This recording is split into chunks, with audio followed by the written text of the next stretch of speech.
incompetent fool. I should never have sent you. What's shaking, Pox? You look a little...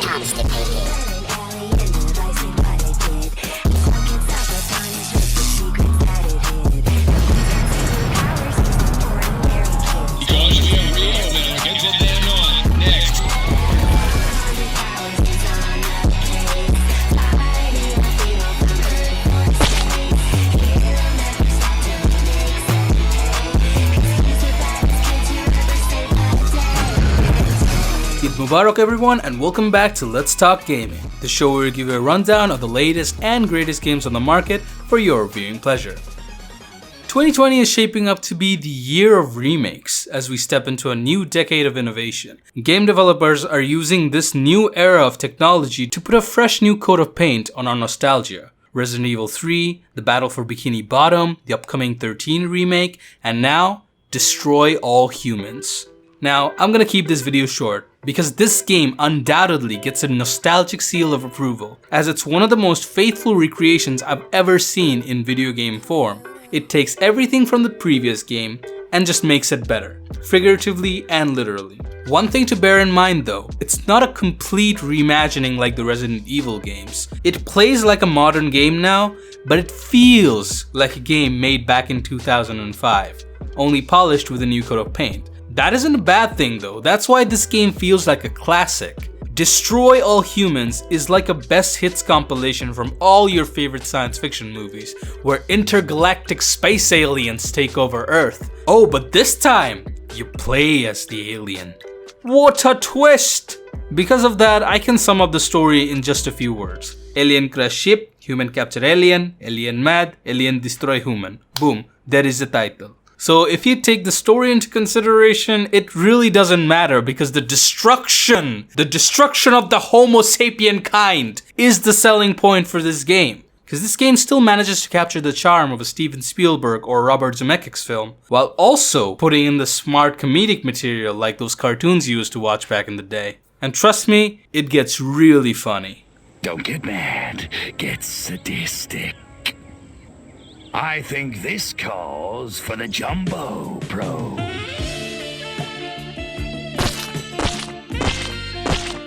Its art style, soundtrack, voice acting, plot, everything just oozes with charm. It's a shame that it became a cult hit instead of garnering the attention that it very much deserved.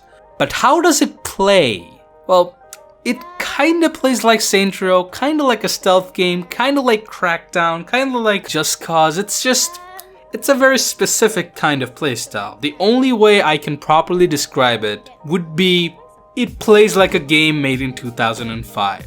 Take it as you will.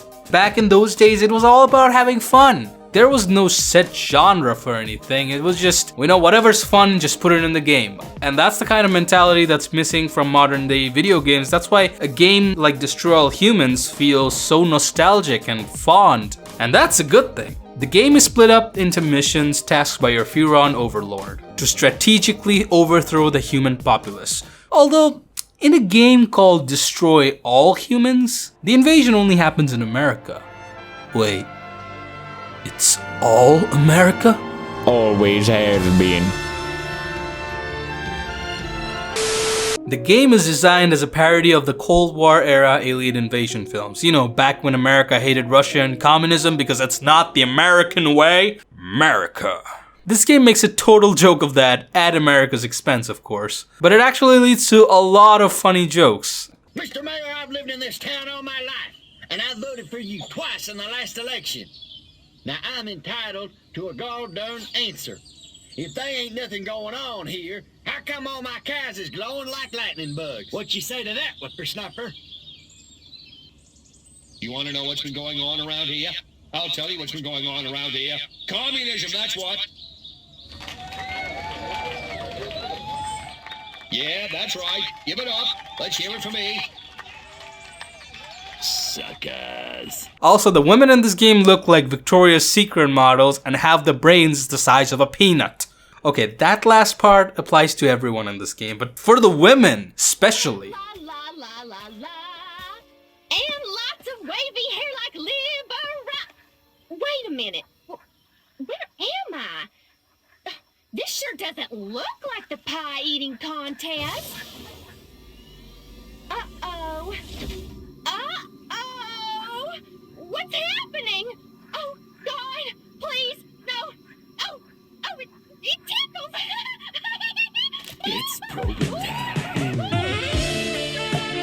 time. I really hope some vegan feminist justice warrior woman really gets mad at this. That would be entertaining. Not me though, I'm single. Ladies. As Crypto, you get a variety of weapons and gadgets to choose from. You got your standard issue laser beam, telekinesis, anal probing. Anal probing? Wow, they weren't kidding. And of course, my favorite was telekinesis. There's something about grabbing shit with your mind and then throwing it at other shit that's just, it triggers something in me. It makes me feel like I'm a superhero, except this time, I'm dooming the entire human race, so yeah.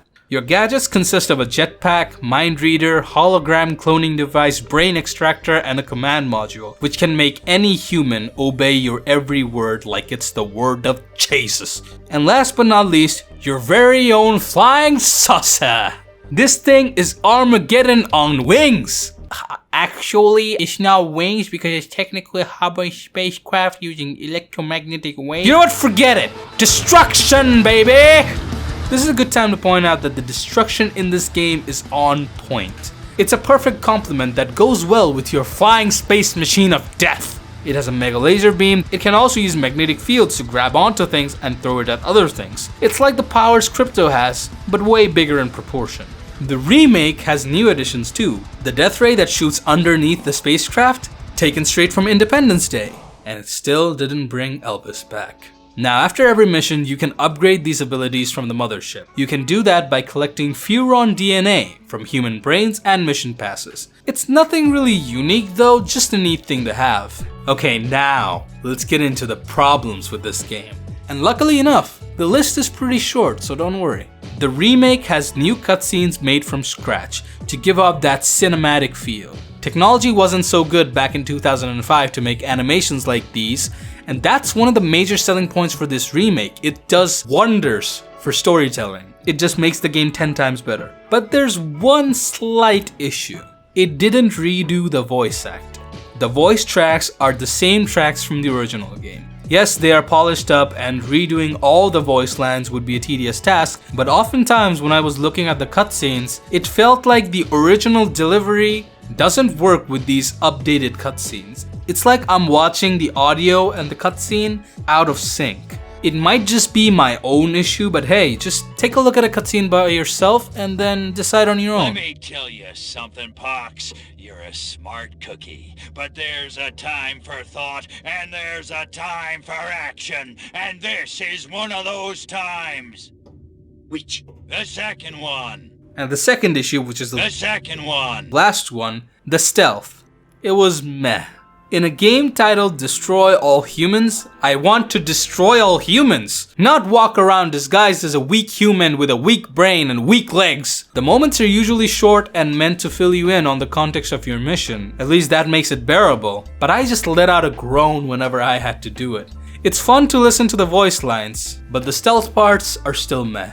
So, in the end, if the old game was rough around the edges, this remake sheerly rounded them up. It perfectly achieved what it set out to do. How many times have you had this where you feel nostalgia for a game that you played as a child, but now you try playing it and it doesn't play as good anymore, and your nostalgia slowly starts to die? Well, this remake managed to preserve your nostalgia for a timeless classic like Destroy All Humans. Well, that's it for my review on Destroy All Humans. Sorry for the delay on this one, I ate too much biryani and went on a food coma. I might also be addicted to Fallout New Vegas, but hey, that review is for another time. Thanks for watching, this was Mehdi from Deimos Force, and I'll see y'all next time.